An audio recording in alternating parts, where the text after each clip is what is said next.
ভেঙে পড়ে আছে সেতু। ঝুঁকিপূর্ণ সেতু দিয়ে প্রতিদিনই জীবনের ঝুঁকি নিয়ে সাধারণ মানুষ, শিক্ষার্থী ও বিভিন্ন যানবাহন চলাচল করছে।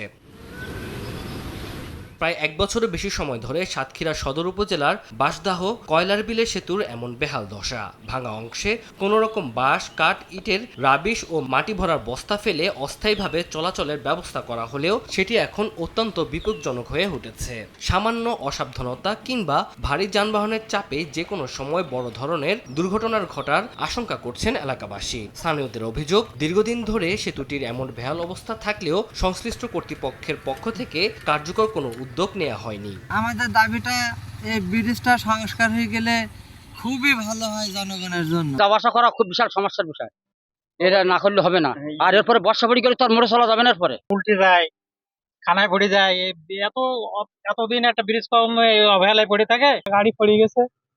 এখন খুব দ্রুত এই ব্রিজটা মেরামত করলে জনগণের পক্ষে একটু সুবিধা হয়। সেতুটি নতুন করে নির্মাণের জন্য প্রস্তাবনা পাঠানো হয়েছে বলে জানান এলজিইডির নির্বাহী প্রকৌশলী। যে সেতু নির্মাণ প্রকল্প হাতে নেওয়া হয়েছে, এই প্রকল্প অন্তর্ভুক্তকরণের জন্য ইতিমধ্যে উদ্যোগ নিয়েছি।